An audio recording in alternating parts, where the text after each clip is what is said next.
तो we are starting with probability. Basically probability जो होती है ये एक इनएग्जैक्ट साइंस होती है. प्रोबेबिलिटी जो होती है ये एक इनएग्जैक्ट साइंस होती है. Actually it is based on past statistics and experiments. ये पूरा पास्ट स्टैटिस्टिक्स और एक्सपेरिमेंट्स के ऊपर बेस्ड होता है. एग्जैक्ट वर्ड तो प्रोबेबिलिटी में कुछ होता ही नहीं है. तो इसको हम ऐसे भी बोल सकते हैं mathematics of chance. Mathematics of chance.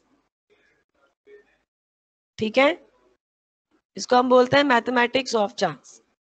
तो बेसिकली क्या है, अब लिखना चाहें तो लिख लीजिए, सुनना चाहें तो सुन लीजिए, क्योंकि शुरुआत में तो मैं बकवास ही करूंगी थोड़ी सी. कि it is the branch of statistics. It is the branch of statistics. ये स्टैटिस्टिक्स की ब्रांच है which deals with the mathematical measure, which deals with the mathematical measure of the chance of happening or not happening of the event, or not happening of the events which are subjected to uncertainty, which are subjected to uncertainty. तो basically क्या है, probability हम कहते हैं find the probability या find the chance, एक ही चीज होती है कि भाई find the chance of this event या फाइंड द प्रोबेबिलिटी, एक ही बात होती है. तो it is the branch of statistics which deals with the mathematical measure of the chance of happening और not happening of the event which are subjected to uncertainty. ऐसे ही events जो uncertain होते हैं, जो हो भी सकते हैं नहीं भी हो सकते हैं. ठीक है, तो उनका होने या ना होने का उनका जो चांस होता है उसका मैथमेटिकल मेजर हमें इस चैप्टर से पता चलता है. ठीक है, जैसे हम नॉर्मली इस तरह के स्टेटमेंट बोलते हैं कि most probably it's going to rain today, या most probably I will get into IIT. ठीक है, या आपने ये जो मोस्ट प्रोबब्ली वर्ड होता है ये बेसिकली क्वालिटेटिव भाषा देता है. अब इस मोस्ट प्रोबब्ली का कि मैं क्या मतलब निकालूं कि साहब मेरे 60% चांस है, 80% चांस है, या 70% चांस है आईआईटी में आने के, मैं इसका क्या मतलब निकालूं.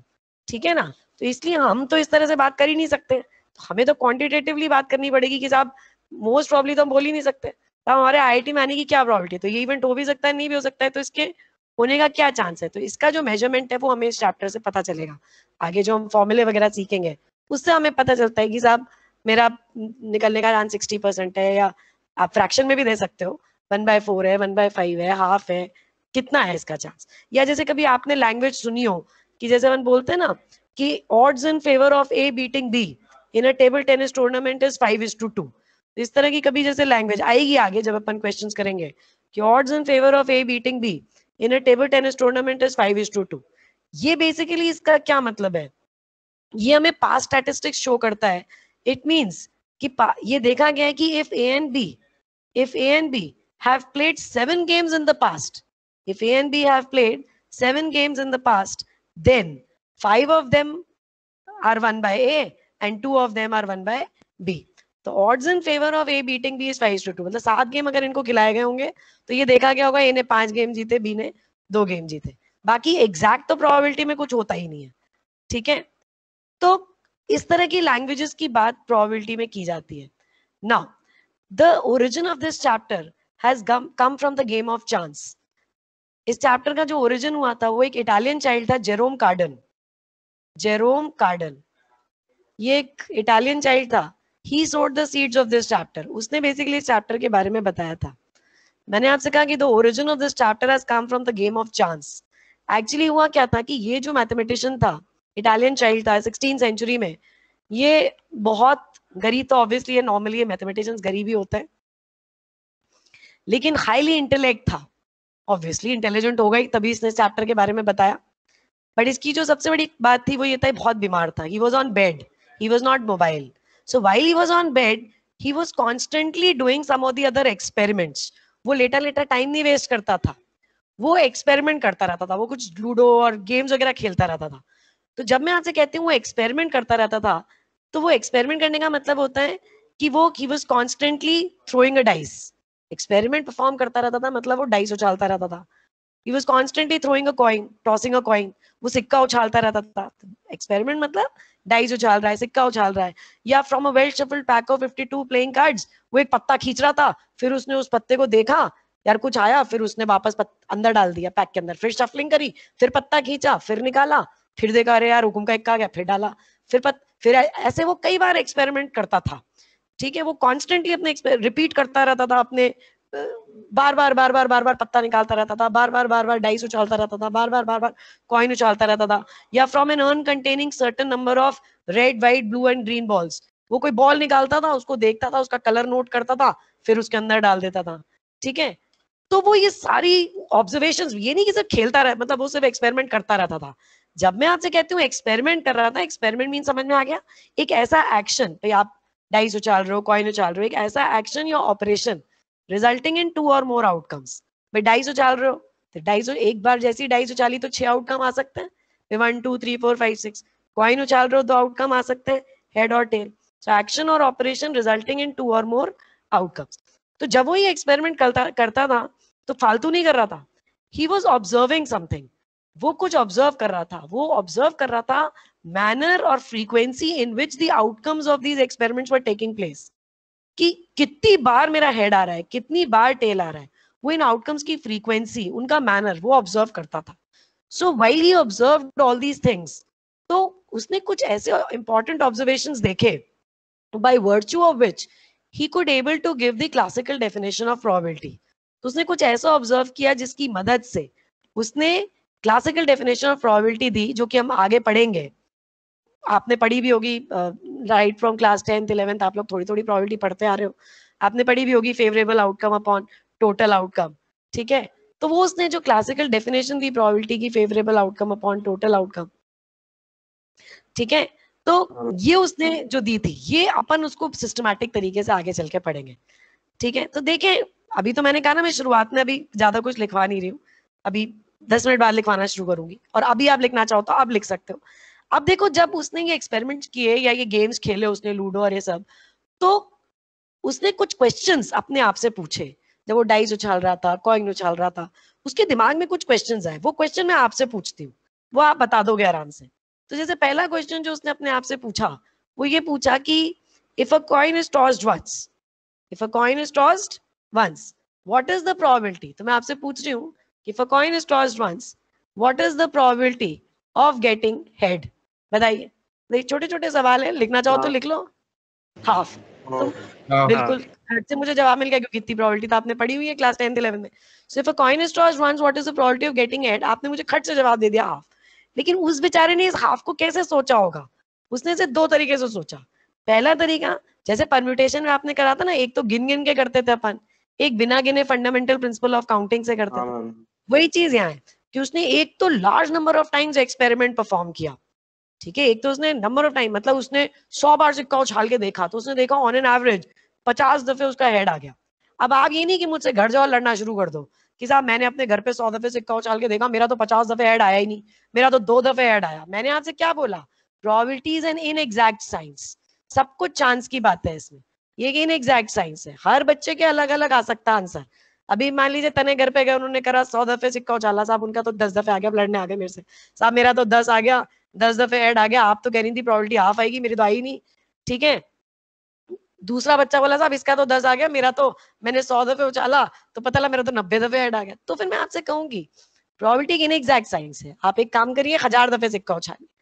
ठीक है, आप 1000 दफे सिक्का उछालेंगे तो ऑन एन एवरेज आप देखेंगे 500 दफे ऐड आ गया। ये नहीं कि 500 दफे ऐड आएगा, हो सकता है 100 दफे ही ऐड आ जाए, हो सकता है तो मैं आपसे कहूंगी 1 करोड़ दफे आप सिक्का उछालिए।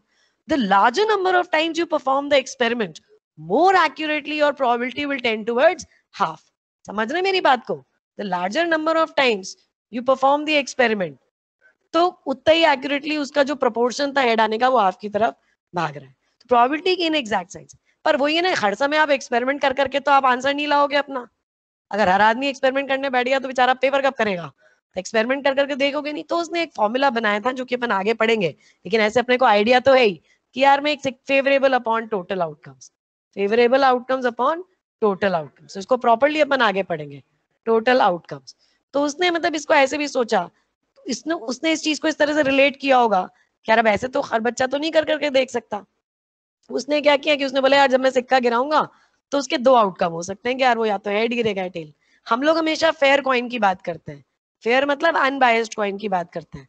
ठीक है, बायस्ड कॉइन की बात नहीं कर रहे हैं, जहाँ हेड आने की प्रोबेबिलिटी और टेल आने की प्रोबेबिलिटी हाफ हाफ नहीं है, कुछ और है, एक तरफ से आपने उसको वेटेड कर दिया सिक्के को, भारी हिस्सा हमेशा आगे गिरे, वो सब नहीं बात कर रहे, फेयर कॉइन की बात कर। तो साहब मेरा तो सिक्का दो तरीके से गिरेगा, हेड या टेल, और फेवरेबल क्या है, एक ही फेवरेबल केस है भाई, हेड आ जाए तो हाफ हाफ। बात समझ में आई अच्छी तरीके से? उसने कैसे सोचा होगा अपन वो चीज देख रहे। इसी तरह से जैसे उसने और मैं आगे बढ़ने से पहले मैं आपको लिखवा भी देती हूँ ये बात, आप लिख लो, लिखो, if a fair coin is tossed, क्योंकि एग्जैक्ट वर्ड प्रोबेबिलिटी के लिए बेकार है, ये सब कुछ चांस के ऊपर, स्टैटिस्टिक्स के ऊपर बेस्ड है, एक्सपेरिमेंट्स के ऊपर बेस्ड है पूरा चैप्टर। तो लिखो, if a fair coin is tossed, if a fair coin is tossed large number of times, if a fair coin is tossed, if a fair coin is tossed large number of times, then the proportion of heads is about half. If a fair coin is tossed large number of times, ठीक है, then proportion of head is about half, and this proportion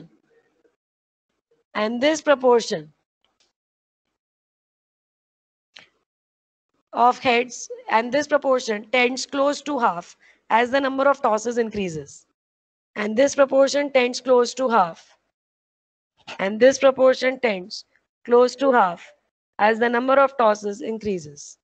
clear हो गया?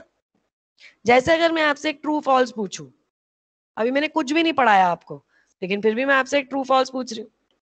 If probability of head half है, एक सिक्का उछाल दिया, head आने की प्रोबेबिलिटी हाफ है, this implies that in 100 tosses, this implies that in 100 tosses exactly 50 times head will occur. Head will occur. True or false? false. बिल्कुल। False. तो मैंने कुछ नहीं पढ़ाया आपको, लेकिन एक जनरल चीज है जो भाई बच्चे को पता होनी चाहिए, ठीक है ना? समझ आ गया? हाँ। बस ये चीज है, ठीक है। तो इन 100 टॉस एग्जैक्टली, भाई कोई एग्जैक्टली वर्ड यूज कर रहा है वो सही नहीं है, बस ये चीज है, बारीकी है बस, और कोई खास बात। अब जैसे उसने और क्वेश्चंस जो अपने आप से पूछे होंगे, वो क्या पूछे कि उसने कहा कि साहब from a well shuffled pack of 52 playing cards, आप लिखना चाहें तो फिर लिख लीजिए नेक्स्ट क्वेश्चन, कि नेक्स्ट क्वेश्चन जो उसने अपने आप से पूछा। बस ऐसे 3-4 सवाल देखते हैं, बस फिर चैप्टर शुरू करते हैं कि from a well shuffled pack of 52 playing cards a card is drawn at random, ठीक है, from a well shuffled pack of 52 playing cards a card is drawn at random, what is the probability of getting a spade? समझते हो ना, spade, club, diamond, heart, मुझे लिखने की जरूरत तो नहीं है ना, सबको पता है, स्पेड मतलब हुकुम, डायमंड मतलब ईंट, हार्ट मतलब पान, और क्लब मतलब चिड़ी, ठीक है ना? हाँ, तो मैं कह रही थी from well shuffled pack of 52 playing cards, short में फटाफट लिख लो, a card is drawn at random, है ना, what is the probability of getting spade? तो क्या आंसर होगा? 1/4. 1/4. बिल्कुल, 25% आंसर होगा, 25%, 1/4। मतलब ये कि मतलब ये कि आप फेवरेबल अपॉन टोटल से निकालते हैं कि यार मैं जब एक पत्ता खींचता हूँ तो वो 52 तरीके से आ सकता है, मेरे पास 52 पत्तों में से कुछ भी आ सकता है, उसमें 13 पत्ते फेवरेबल है, 13 हुकुम के पत्ते हैं, तो आंसर 1/4 आ गया, ठीक है ना? ऐसे अपन सोच लेते हैं कि भाई नीचे तो 52 में से कुछ भी एक आ जाए और ऊपर 13C1, 13 में से कोई भी एक, मेरा तो फेवरेबल आउटकम 13 है।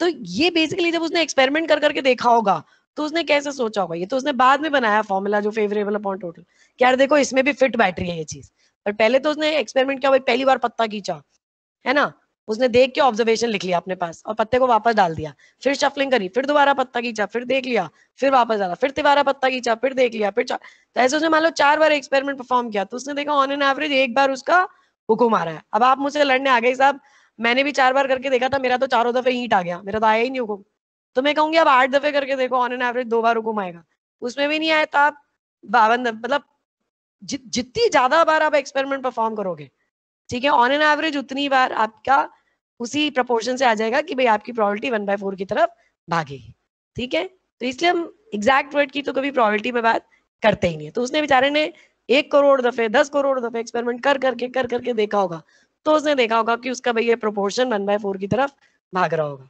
ठीक है। तो आज हम उसको आसानी से कह देते हैं, क्योंकि भाई ऐसे तो हर बच्चा एक्सपेरिमेंट करे तो अलग अलग आंसर लिख कर आएगा, क्योंकि हर एक का अलग अलग दफे आएगी वो चीज, तो अपने को तो सेम आंसर देना है, तो उसने फॉर्मूले का किया, ठीक है। अब अगर मैं आपसे पूछूं, तो अब ऐसे तो हर बार अपन नहीं करेंगे, बट अब अगर मैं आपसे पूछूं कि if a dice is rolled once, if a dice is rolled once, what is the dice, मतलब फेयर डाइस, अनबायस्ड की बात कर रही हूँ, rolled once, what is the probability of getting a number greater than 6?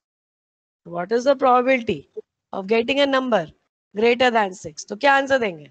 Zero. ठीक है, और अगर मैं बोलूं what is the probability of getting a number always less than equal to 6?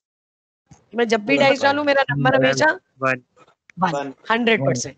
Percent में बात करो तो 100%, फ्रैक्शन में बात करो तो। इसका मतलब आपको ये पता चल गया, नोट दैट, लिखो, probability of impossible event, probability of impossible event is 0। ठीक है, तो आपको ये पता चल गया कि probability of impossible event is 0 and probability of sure event is 1। ठीक है, तो अपन को ये चीज पता चल गई कि probability of impossible event is 0 and probability of sure event is 1। ठीक है, इसका मतलब प्रोबेबिलिटी, अब अगर मैं आपसे कहूँ what is the probability of getting 1 on the dice, यानी डाइस डाली, व्हाट इज द प्रोबेबिलिटी कि उसके फेस पे 1 आ जाए, तब आंसर क्या बोलोगे? 1/6, है ना? क्या आपने एक डाइस उछाली आप इस बात। और अगर मैं बोलूं what is the probability of not getting 1 on the dice? 5/6। 5/6। इसका मतलब यही है कि probability of happening of event A, probability of happening of event A, probability of happening of event A, मतलब पीए कह दो इसे, हमेशा ये किससे किसके बीच में होता है? 0 से 1 के बीच में होता है, देख रहे हो आप। And probability of not happening, not happening of event A, इसको हम पीए कॉम्प्लीमेंट भी बोल देते हैं, कई लोग पीए बार भी बोल देते हैं, एक ही बात है, कुछ भी बोल लो। तो कई लोग पीए बार भी बोल देते हैं और कई लोग पीए कॉम्प्लीमेंट भी बोल देते हैं, एक ही बात है। ठीक है, चाहे ए कॉम्प्लीमेंट बोलो या ए बार बोलो। ठीक है, तो ये भी 0 से 1 के बीच में ही होती है। और probability of happening of event A plus probability of not happening of event A 1 होती है। तभी तो मैंने आपसे बोला प्रोबेबिलिटी ऑफ नॉट गेटिंग 1, तो आपने खट से कर दिया 1 minus probability of happening of event A, कर दिया ना। तो पीए प्लस पीए बार ये 1 के बराबर होता है, तो पीए 0 से 1 के बीच में होता है, probability of not happening of event A ये भी 0 से 1 के बीच में होता है, और पीए प्लस पीए बार ये हमेशा 1 होता है। ठीक है, तो अब अगर मैं आपसे पूछूं, अब अगर मैं आपसे ये पूछूं कि इफ अ 9 डिजिट नंबर, यहां तक आ गया सबको समझ में? हाँ मैम। प्रोबेबिलिटी एक नॉन नेगेटिव फ्रैक्शन होता है, ठीक है ना, ये एक नॉन नेगेटिव फ्रैक्शन, कभी भी 0 से छोटा नहीं होता, मतलब नेगेटिव नहीं होता, कभी 1 से बड़ा नहीं होता।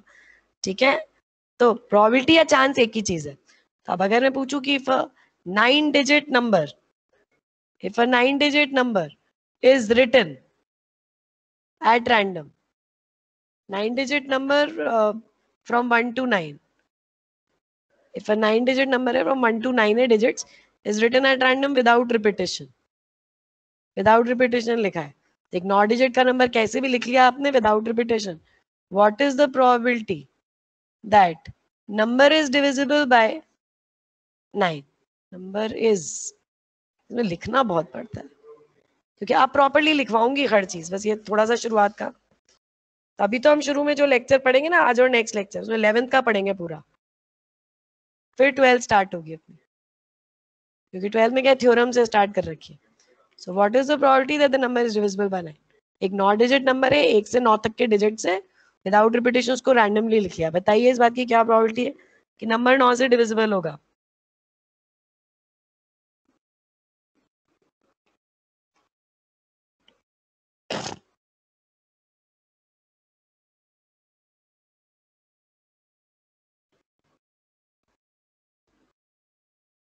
मैम मैं डिस्कनेक्ट हो गया था, आपने क्या क्वेश्चन पूछा है? If a 9 digit number using the digits 1 to 9 is written at random without repetition, ठीक है, if a 9 digit number using the digits 1 to 9 is written at random without repetition, what is the probability that number is divisible by 9? 9 digit का number है और 1 से लेके 9 तक के digits हैं, विदाउट रिपीटेशन लिख रही हूँ, इस बात की क्या प्रोबेबिलिटी कि नंबर 9 से डिविजिबल होगा? हाँ अद्विक,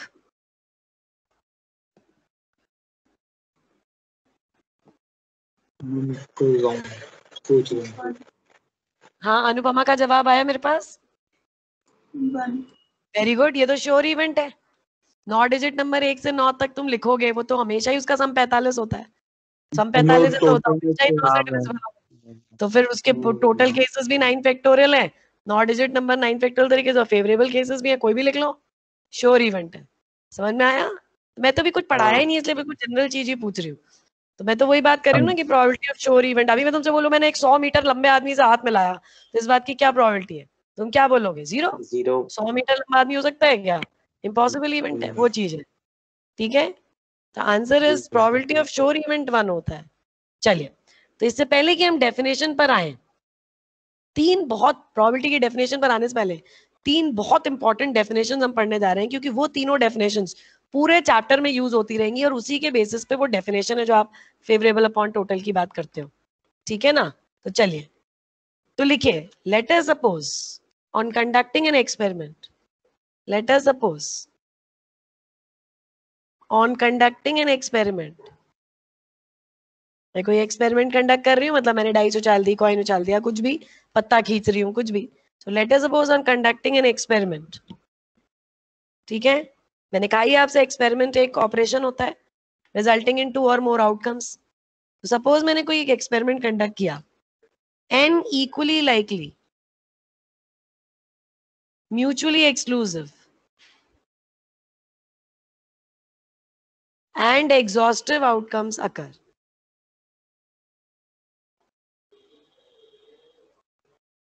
ठीक है, तो let us suppose on conducting an experiment, मैं कोई एक्सपेरिमेंट कंडक्ट कर रही हूँ।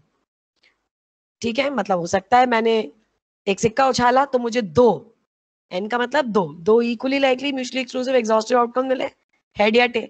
या मैंने एक डाइस उछाली तो मुझे 6 equally likely mutually exclusive exhaustive outcome मिले, या मैंने पेयर ऑफ डाइस उछाली मुझे 36।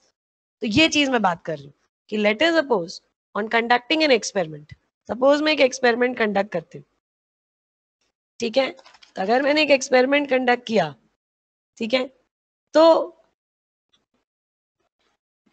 मुझे equally likely mutually exclusive exhaustive outcomes occur होते हैं। उसके बाद अब ये डेफिनेशन आएगी जो आप पढ़ोगे आगे प्रोबेबिलिटी। तो उस डेफिनेशन पर आने से पहले ये तीनों टर्म्स अपन अच्छी तरीके से समझ लेते हैं। ठीक है, तो ये तीनों टर्म्स ये अपन अच्छी तरीके से समझ लेते हैं। चलिए, तो स्टार्ट तो लिखिए 3 इंपॉर्टेंट डेफिनेशंस कि सपोज मैं कोई एक्सपेरिमेंट कंडक्ट कर रही हूँ, मैंने लिखा और मेरे को n आउटकम्स मिले। वो आउटकम्स कैसे हैं? Equally likely mutually exclusive exhaustive. चलिए, तो स्टार्ट करते हैं 3 डेफिनेशंस। सबसे पहली डेफिनेशन लिखते हैं, लिखिए, सबसे पहली डेफिनेशन लिखिए, इक्वली लाइकली क्या होती है? एक बार ये डेफिनेशन समझ लेंगे ना कि तीनों टर्म्स क्या होते हैं, ठीक है, फिर दिक्कत नहीं है। इक्वली लाइकली, इक्वली लाइकली नाम से ही पता चल रहा है इक्वी प्रोबेबल। इक्वली लाइकली मतलब इक्वी प्रोबेबल।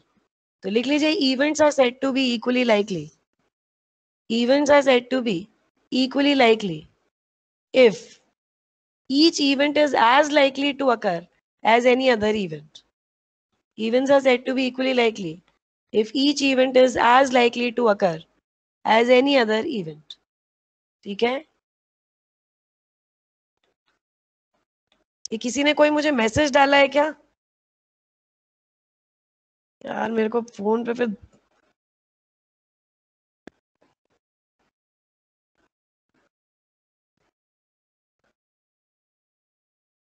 ये किस बच्चे ने मुझे एक मैसेज डाला है? आप में से तो किसी ने नहीं डाला ना? नाम लिखते नहीं है बच्चे। ठीक है, ये कोई फिर 11th का बच्चा होगा।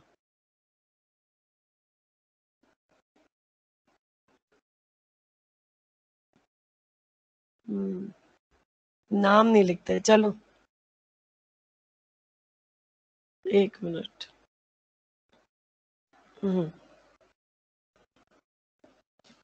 हाँ, तो अपन यहाँ पर आ गई इक्वली लाइकली इक्वी प्रॉबल, तो लिखा सबने each event is as likely to occur as any other event, मतलब हर इवेंट के होने की प्रोबेबिलिटी बराबर बराबर है, मतलब no particular event has a preference to occur in relation to any other event, किसी की प्रेफरेंस नहीं है यहाँ पर, ठीक है।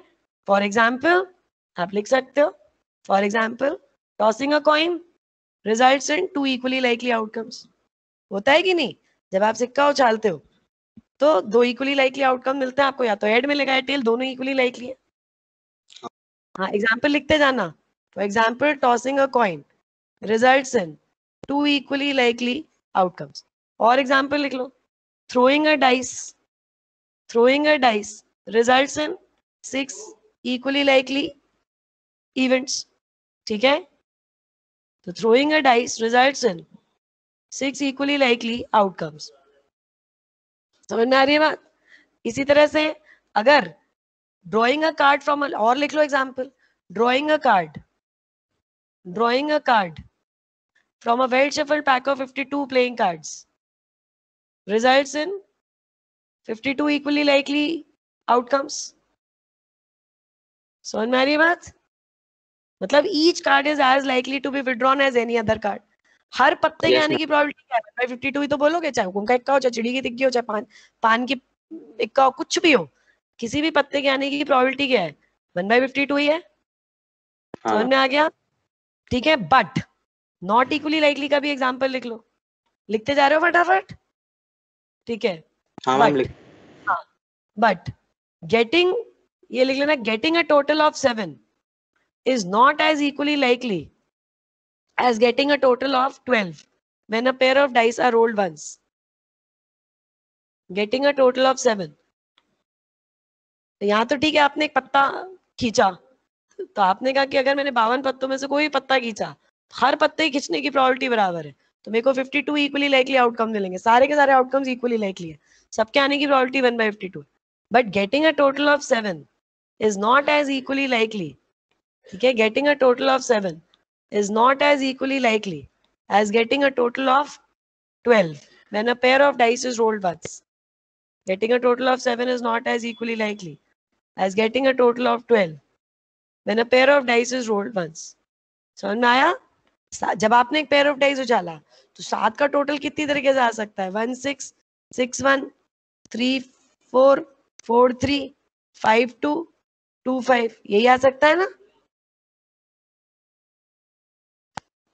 तो 7 का टोटल कितनी तरह से आ सकता है, 6/36 प्रोबेबिलिटी होगी 7 का टोटल आने की प्रोबेबिलिटी, ये तो समझ में आती है बात। लेकिन 12 का टोटल आने की प्रोबेबिलिटी क्या है,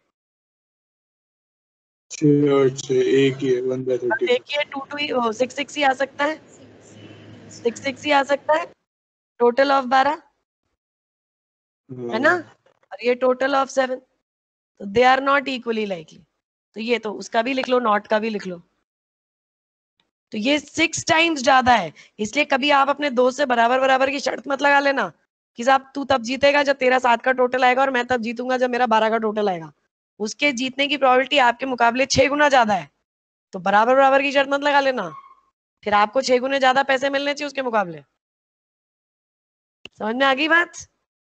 हाँ मैम। चलो, तो इक्वली लाइकली या इक्वी प्रोबेबल एक ही चीज होती है। नेक्स्ट डेफिनेशन पर आते हैं, म्यूचुअली एक्सक्लूसिव।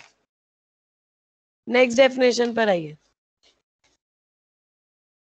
नेक्स्ट डेफिनेशन पर आइए, म्यूचुअली एक्सक्लूसिव। म्यूचुअली एक्सक्लूसिव क्या होते हैं इवेंट्स, किन इवेंट्स को हम म्यूचुअली एक्सक्लूसिव बोलते हैं, म्यूचुअली एक्सक्लूसिव या डिसजॉइंट या इनकॉम्पैटिबल, ये एक ही चीज होती है।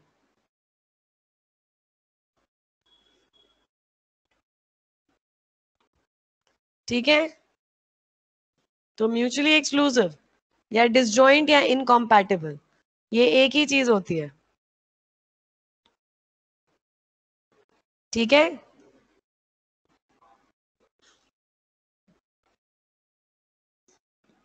म्यूचुअली एक्सक्लूसिव या डिसजॉइंट या इनकॉम्पैटिबल एक ही चीज होती है।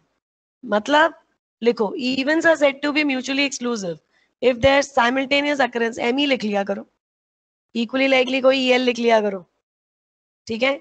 तो evens are said to be mutually exclusive if their simultaneous occurrence is impossible. ठीक है, तो evens are said to be mutually exclusive. Events are said to be mutually exclusive. Events कब mutually exclusive होते हैं? जब उनके simultaneous occurrence impossible होता है. मतलब एक का होना दूसरे को rule out करेगा. मतलब occurrence of one rules out, precludes the simultaneous occurrence of another. ठीक है, कि एक का होना दूसरे के होने को rule out करेगा. दोनों simultaneous occur नहीं कर सकते. समझ में आ गया? Occurrence of one precludes the simultaneous occurrence of another. Clear हो गई बात? साइमल्टेनियस लिखा, if there simultaneous occurrence is impossible. उनका साइमल्टेनियस अकरेंस नहीं हो सकता. ठीक है ना, मतलब इसमें क्या होता है, गोले अलग अलग बनेंगे. मतलब probability of A intersection B is 0. Intersection या एंड एक ही चीज होती है. इंटरसेक्शन लिखे या एंड लिखे ये एक ही चीज होती है, या मल्टीप्लिकेशन लिखे एक ही चीज होती है. मतलब इसकी ए और बी के गोले अलग अलग बनेंगे. ठीक है, दोनों एक साथ अकर नहीं कर सकते, मतलब ऐसे नहीं हो सकते. समझ में आ गया ना, गोले अलग अलग बनेंगे, दोनों एक साथ कभी नहीं अकर कर सकते. तो ए एंड बी, तो ए एंड बी या ए इंटरसेक्शन बी या ए बी एक ही चीज होती है. इसको कंपाउंड इवेंट भी बोल देता है. दो इवेंट एक साथ हो रहे हैं, ऐसे कंपाउंड इवेंट भी बोल देता है. ठीक है, ए बी को कंपाउंड इवेंट भी बोल दिया जाता है, जस्ट नॉलेज के लिए बता रही हूँ. तो बाकी प्रोबेबिलिटी मतलब A intersection B, A and B mutually exclusive events है. मतलब ये दोनों एक साथ अकर नहीं कर सकते. तो अगर ये एक साथ नहीं अकर कर सकते तो इनके एक साथ अकर करने की प्रोबेबिलिटी क्या हो गई, 0. एक साथ अकर करना इम्पॉसिबल है ना, अभी लिखवाया मैंने आपको, और प्रोबेबिलिटी ऑफ इम्पॉसिबल इवेंट तो 0 ही होता है. समझ में आ गया? इंटरसेक्शन या एंड या मल्टीप्लीकेशन एक ही चीज होती है. ठीक है, चलिए तो अब इसका एग्जाम्पल लिखते हैं. तो हमने लिखा कि एक का होना दूसरे को रूल आउट करता है. भाई एक हो गया तो उसके साथ दूसरा हो ही नहीं सकता. तो इसका एग्जाम्पल लिखिए, गेटिंग एन एस. आज डेफिनेशन में आपको अच्छे से समझा देती हूँ एक बार ये सारी, तो फिर क्या इलिस्ट्रेशन नेक्स्ट टाइम पे चालू हो जाएंगे. तो getting an S and getting a king.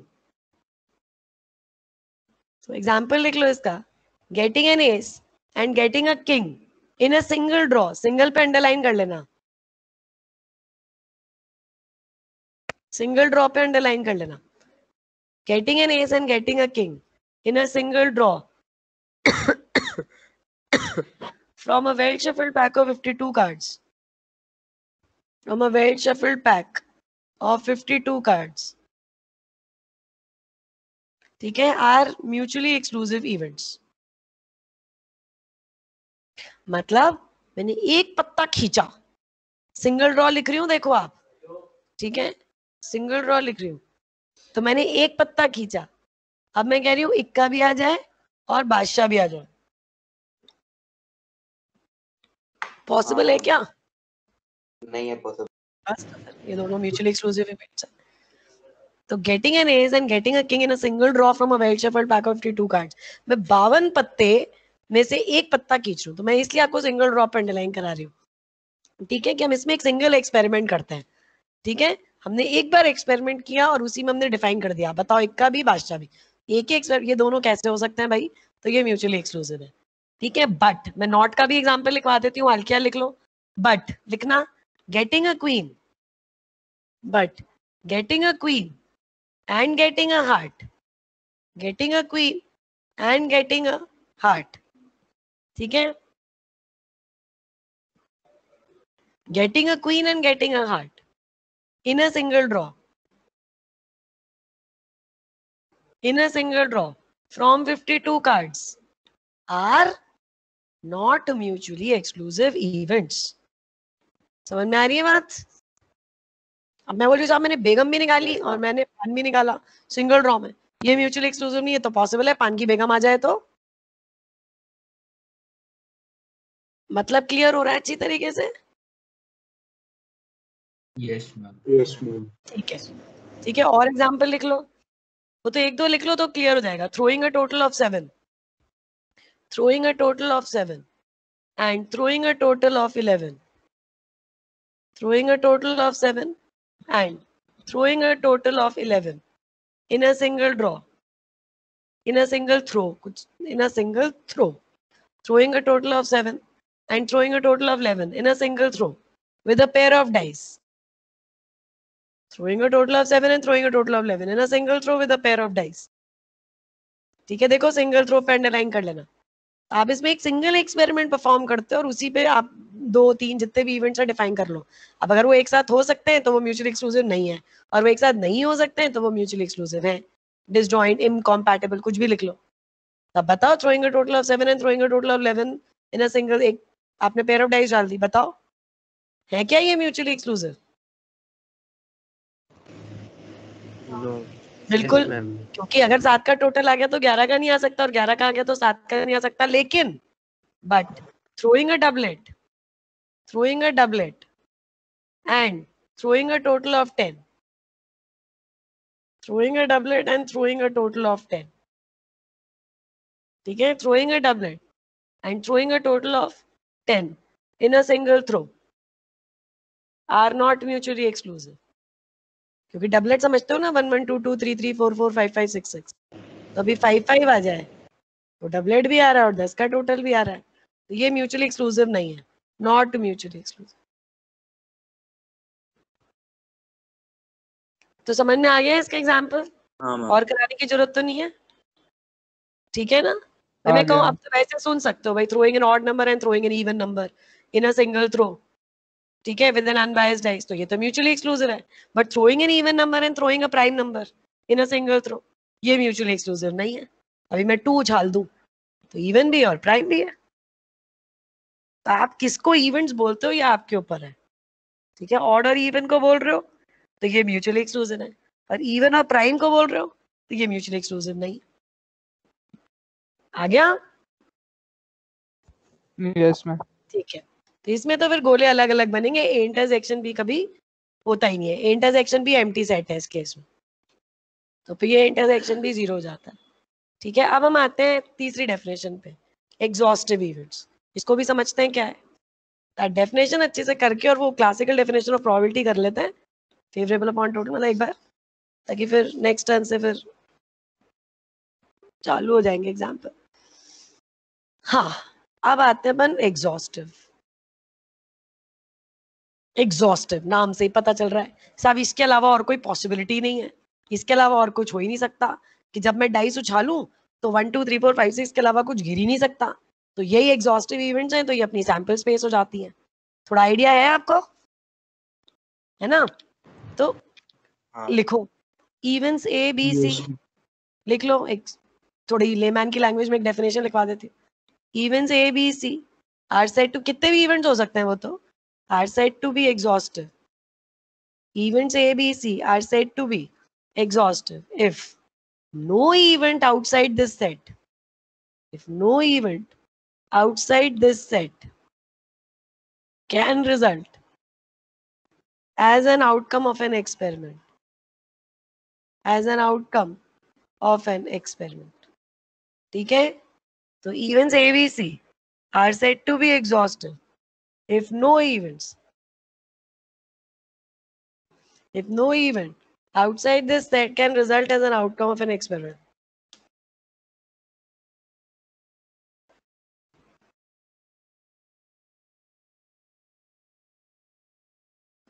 ठीक है, the events A, B, C are said to be exhaustive if no event outside this set can result as an outcome of an experiment. समझ में आया? Yes ma'am. तो बस इसके अलावा और कुछ हो ही नहीं सकता. जैसे एग्जाम्पल भी लिख सकते हो कि वही आप लिख लो कि भाई throwing pair of dice results in 36 exhaustive outcomes. Throwing a dice results in 36 exhaustive outcomes.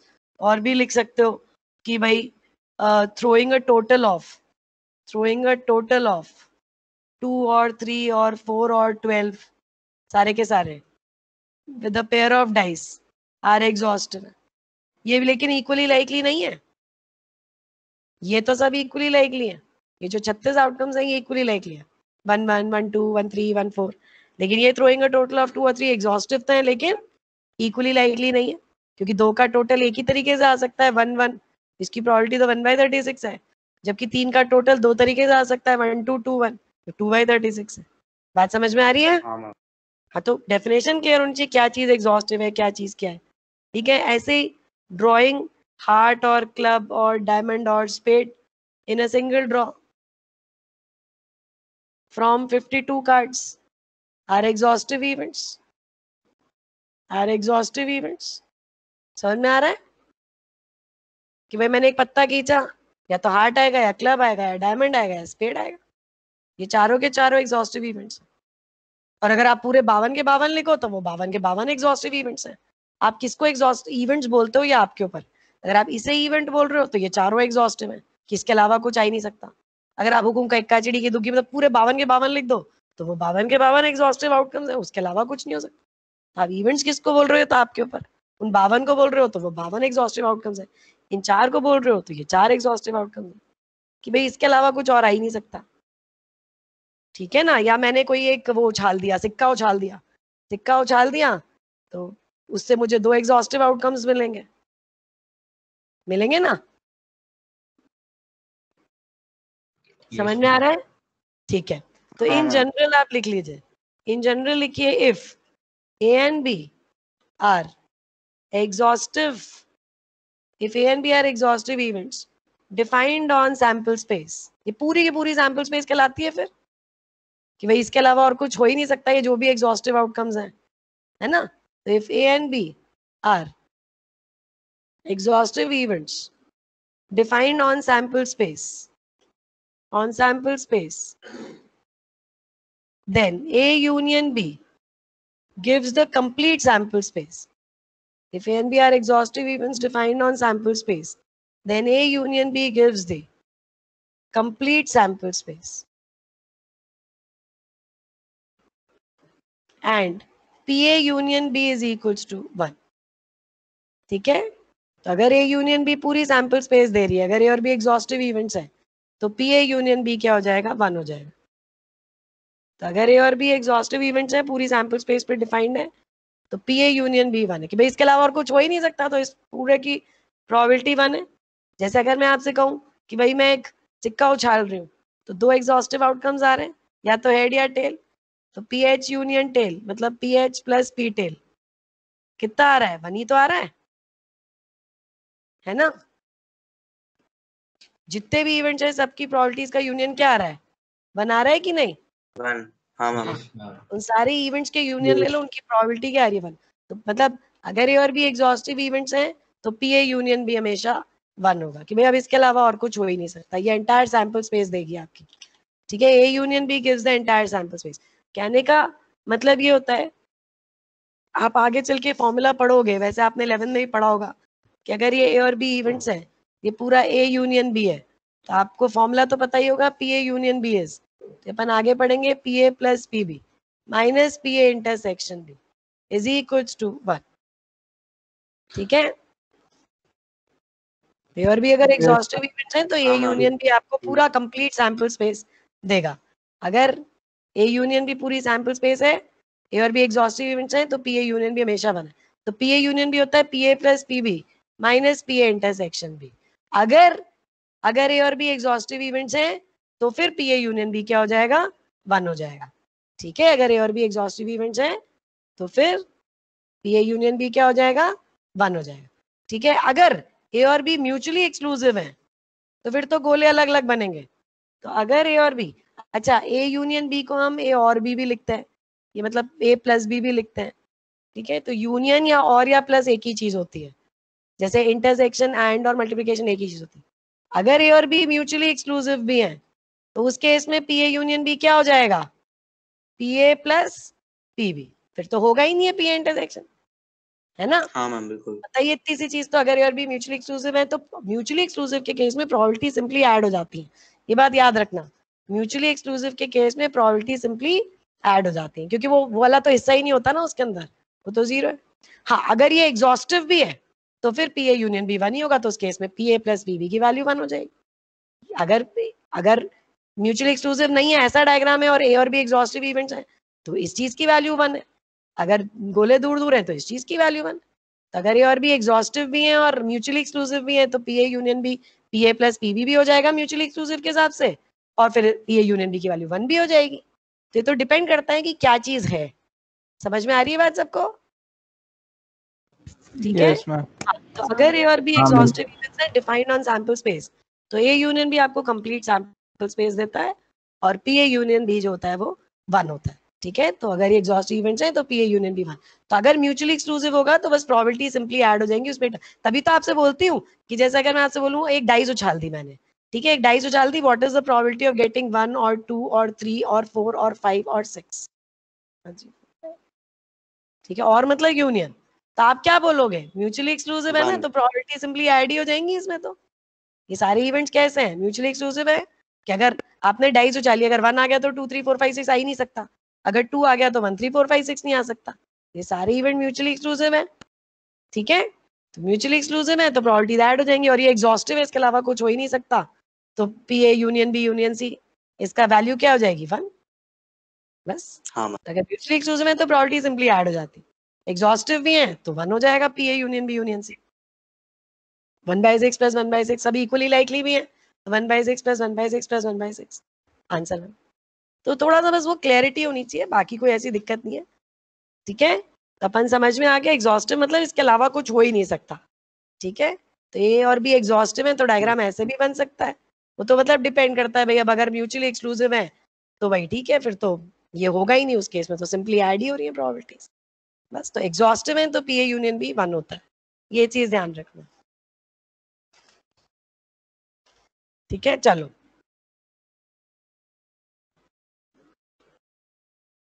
ठीक है। तो अब मैं डेफिनेशन पर आ रही हूँ, तो अब लिखिए classical definition of probability.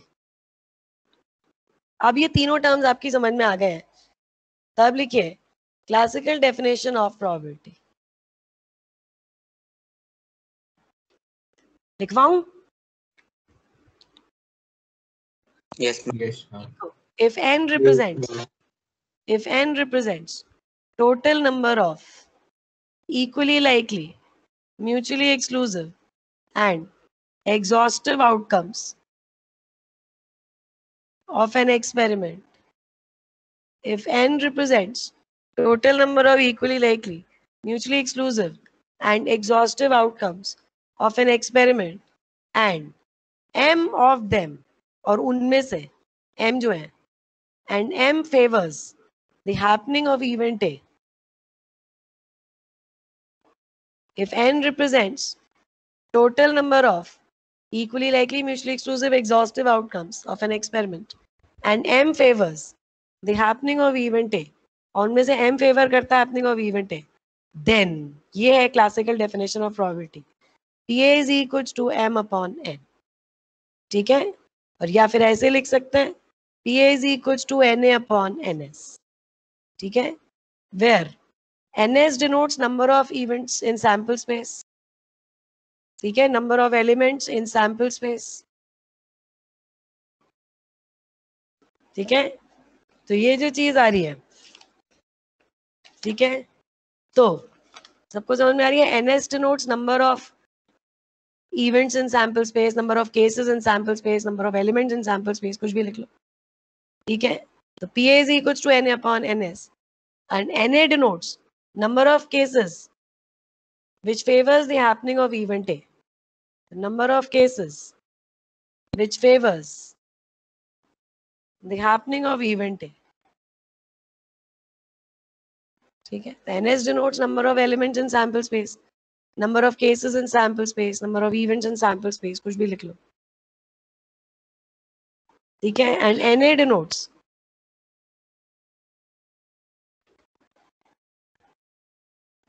number of cases which favors the happening of event A।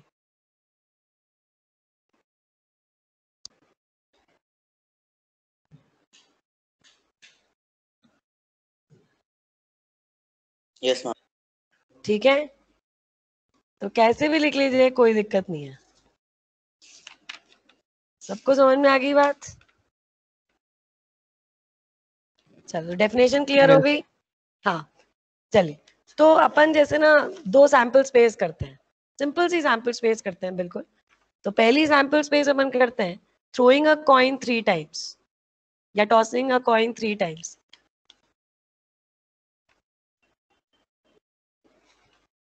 और सेकंड सैंपल स्पेस करेंगे throwing a pair of dice. एक सैंपल स्पेस करते हैं थ्रोइंग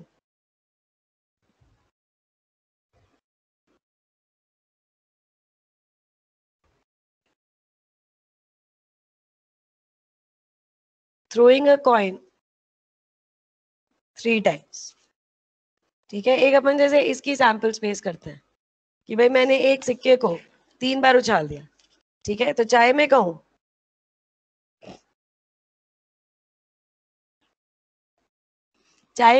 कि मैं एक सिक्के को 3 बार उछाल रही हूँ या मैं कहूँ 3 सिक्कों को 1 बार उछाल रही हूँ, एक ही बात है, क्योंकि सैंपल स्पेस में तो नंबर ऑफ एलिमेंट्स बराबर ही आते हैं।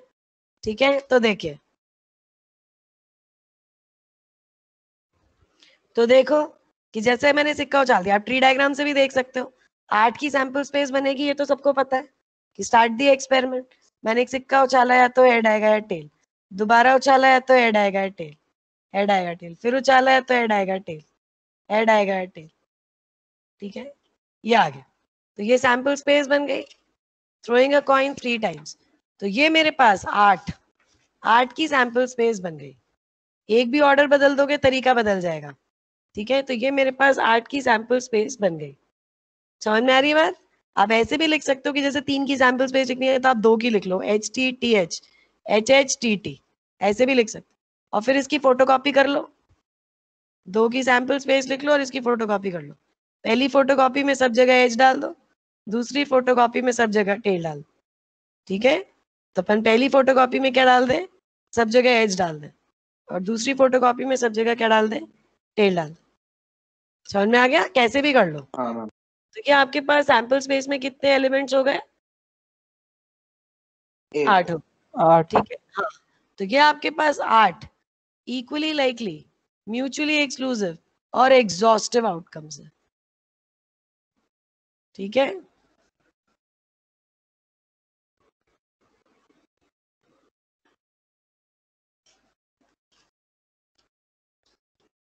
ठीक है,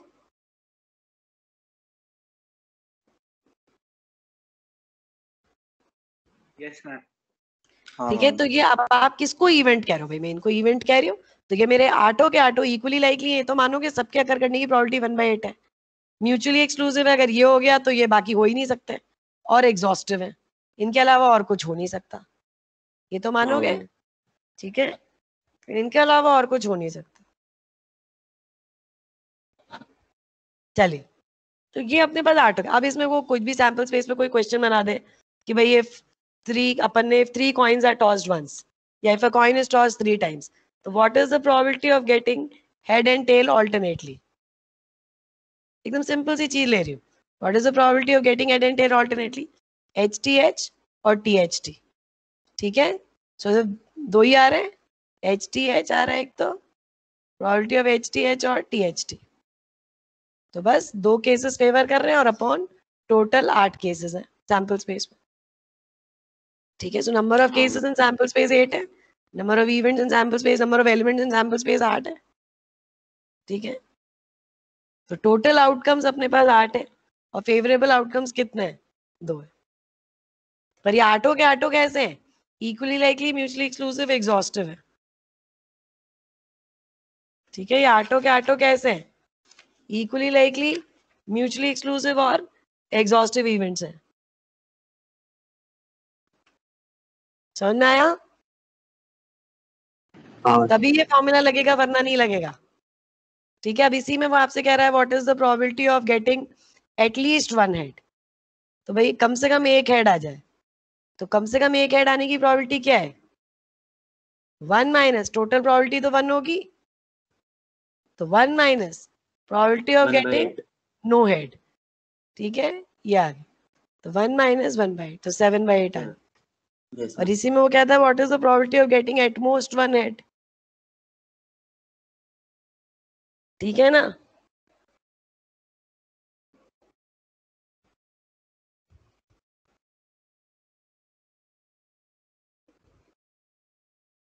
समझ में आया? तो एटमोस्ट 1 हेड क्या होगा?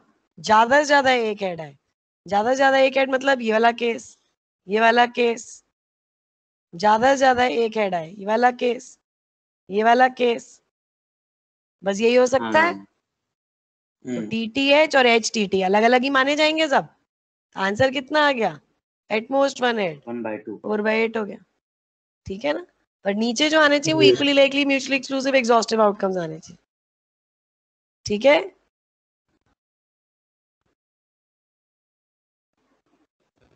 Yes, ma'am. ठीक है।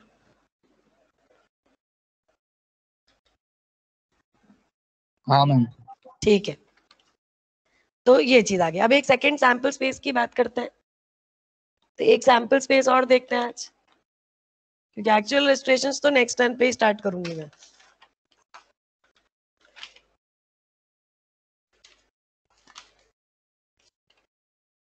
ठीक है, तो लिखिए कि a pair of throwing a pair of dice, second sample space लिखो, throwing a pair of dice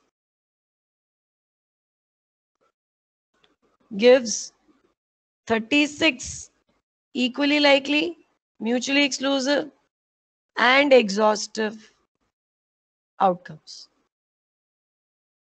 ठीक है, so throwing a pair of dice results in 36, throwing a pair of dice results in 36 equally likely, mutually exclusive and exhaustive outcomes. ठीक है, throwing a dice results in 36 equally likely, mutually exclusive and exhaustive outcomes.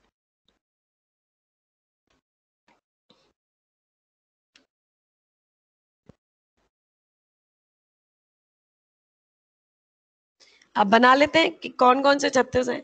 समझ में आ रहा है? Equally likely है, सबकी probability 1/36 है। Mutually exclusive है, एक साथ अकर कर नहीं सकते। 1 आ गया तो 1 2 नहीं आ सकता, और एग्जॉस्टिव इसके अलावा और कुछ आ नहीं सकता। हाँ तो मैम। आपकी पूरी सैंपल स्पेस में 36 एलिमेंट्स आएंगे। तो बना लेते हैं 1 2 3 4 5 6, क्योंकि इसके ऊपर फिर क्वेश्चंस देखेंगे। 3 4 5 6, ठीक है।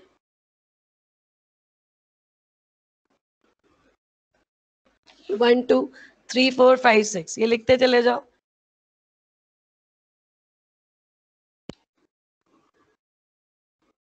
One two three four, 1 2 3 4 5 6, 1 2 3 4 5 6। ठीक है, अब यहाँ सब जगह 1 आ जाएगा, यहाँ सब जगह 2 लिख लो, यहाँ सब जगह 3 लिख लो,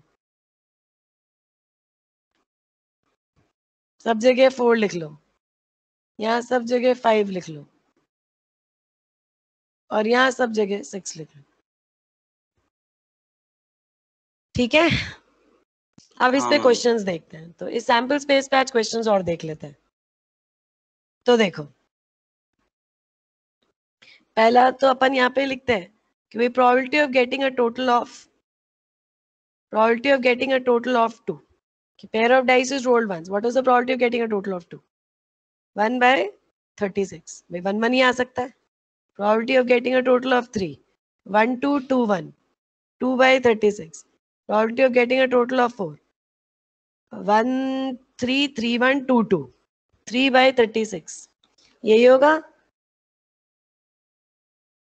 फिर getting a total of 5.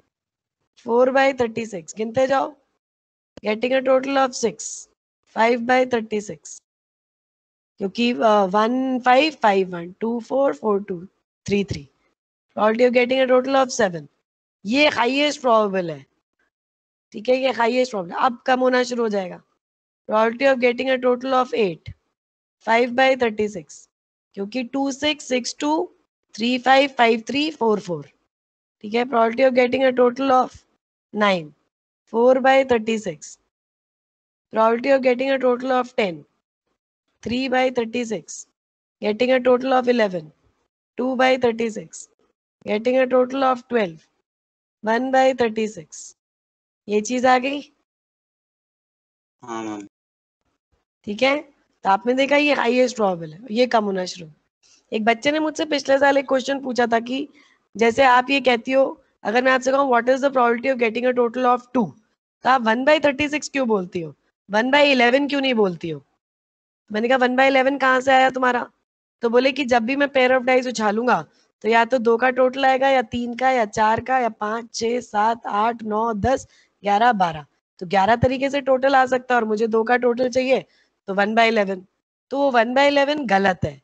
क्यों? क्योंकि ये जो आप 11 केसेस ले रहे हो ये एग्जॉस्टिव तो है भाई, या तो 2 का टोटल आएगा या 3 का, इसके अलावा तो कुछ नहीं आ सकता, है ना। ये म्यूचुअली एक्सक्लूसिव भी है लेकिन ये इक्वली लाइकली नहीं है ना। 2 का टोटल तो आपका एक ही तरीके से आ सकता है, 7 का टोटल 6 तरीके से आ सकता है, तो ये इक्वली लाइकली नहीं है, इनके गिरने की प्रोबेबिलिटी इक्वली लाइकली, इसलिए आप ये नहीं यूज कर सकते फॉर्मूला। समझ में आ गया कि 1/11 क्यों नहीं लिख सकते? हाँ मैम। ठीक है, हाँ मैम। ठीक है। अब इसी में वो और क्वेश्चंस भी पूछ सकता है। वो ये पूछ सकता है what is the probability of throwing a doublet, वो तो लिख लोगे। डबलेट आने की प्रोबेबिलिटी क्या है? 6/36। ठीक है। What is the probability Yes. Of throwing a prime total, total of prime? Ma'am ये डबलेट वाला कैसे आया? 1 1 2 2 3 3 4 4 5 5 6 6 6 ही तो है। हाँ ठीक है। तो what is the probability of throwing a total of prime? Prime का टोटल कितनी तरीके से आ सकता है भाई? प्राइम नंबर कौन कौन से हैं ये तो गिन लो सारे। तो ये 15 केसेस आएंगे जो प्राइम, ये प्राइम है, ये प्राइम है, ये नहीं है, ये है, ये नहीं है, ये है, या तो गिन लो और या फिर यहाँ ऐड कर लो P2 प्लस P3 प्राइम का total plus P5 mutually exclusive है इसलिए ऐड कर सकते हो probabilities, plus P7 plus P11। गिनना कितना आ रहा है? 1 और 2 3 और 3 6 और 4 10, नहीं 1 और 2 3, 3 और 4 7, 7 और 6 13 और 2 15, 15/30। या तो गिनो 15 आपको दिखेंगे, 15 एलिमेंट्स दिखेंगे। ठीक है, ठीक है मैम। ठीक है,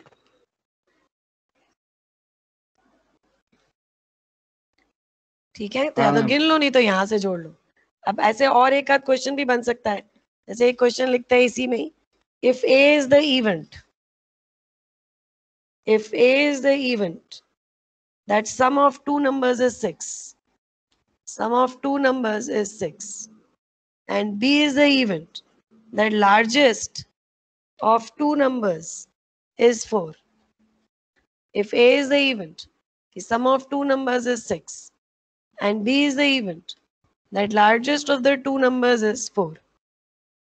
ठीक है, तो A event है कि sum of two numbers 6 है, B event है largest of the two numbers 4 है। तो what is P A intersection B, एक तो ये पूछ सकता है, and what is P A union B, ये पूछ सकता है। ए इज द इवेंट कि sum of the two numbers 6 है। ठीक है, ए इज द इवेंट कि सम ऑफ टू नंबर्स 6 है, and B is the event कि largest of the two numbers 4 है। बताएंगे तो पी ए पहले अपन देखते हैं। चलो, सम ऑफ टू नंबर 6 है, largest of the to number 4 तो यहां से आ रहा है।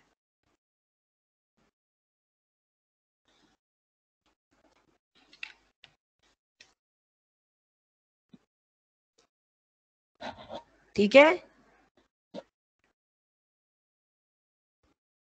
हाँ मैम। ठीक है। तो largest of the two numbers तो यहां से आ रहा है। अब और सम ऑफ टू नंबर 6 यहां से आ रहा है, 1 2 3 4 5, ये वाले नंबर्स आ रहे हैं, सम ऑफ टू नंबर हाँ। 6। तो पी ए इंटरसेक्शन बी क्या हुआ? अभी तो मैंने कुछ कराया भी नहीं है। तो पी ए इंटरसेक्शन बी में 2 ही है ना जो कॉमन है, Yes, ma'am. तो मतलब बेसिकली ये हो गया 4,2, सॉरी 42,24, यही आ गया। पी ए इंटरसेक्शन बी क्या हो गया? 42,24, 24। है ना। तो ये आ गया 2/36 favourable cases upon total cases. Total cases in sample space ये है और number of cases which favours the happening of event है।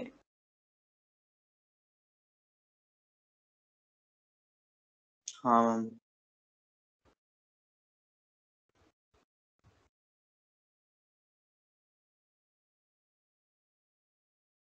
Yes. आ गया ma'am. अच्छे समझ में? तो ये टोटल आउटकम्स है, ये फेवरेबल आउटकम्स है। ठीक है, उसके बाद पी ए यूनियन बी चाहिए। तो वैसे तो गिन सकते हो 1 2 3 4 5 6 7 8 9 10, तो 10/36। और कोई फॉर्मूला लगाए तो वो भी लगा सकता है, फॉर्मूला तो पढ़ेंगे अब आगे जब थ्योरम्स पढ़ाऊंगी, पर ऐसे तो आपको आता है ना कि PA + PB - PA intersection B, ठीक है। तो फिर ये आपके पास क्या आ गया? Yes. PA in B. हाँ, तो PA + PB कितना है? PA sum of two number 6, 5/36. 1 2 3 4 5/36 plus what is PB 1 2 3 4 5 6 7 7/36. 7/36 minus 2/36, देखो वही आ जाएगा आंसर। Yes ma'am, 10/36. ठीक है, ठीक है, तो मैंने आपको बिल्कुल जनरल चीजें करा दी हैं, ठीक है। तो नेक्स्ट टर्न पे हम लोग अब प्रॉपर एग्जाम्पल स्टार्ट करेंगे। तो अभी तो मतलब पूरा 11th का ही चल रहा है स्टार्ट, मतलब बस एक लेक्चर और, मतलब Na/NS के ऊपर, ठीक है ना। फिर उसके बाद जब थ्योरम स्टार्ट होगी वहां से फिर आपका 12 चालू हो जाएगा। कोई दिक्कत Yes, किसी को? आ गया समझ में अच्छी तरह हाँ से? मैम। ठीक है, हाँ तो मैम। नेक्स्ट टाइम पे अपन कंटिन्यू करते हैं। आप वो लेकर आना, मतलब 10th DPP जितना ज्यादा से ज्यादा ट्राई करो, वो लंबा DPP है वेक्टर का, ठीक है। Thank you so much. Thank you thank you ma'am.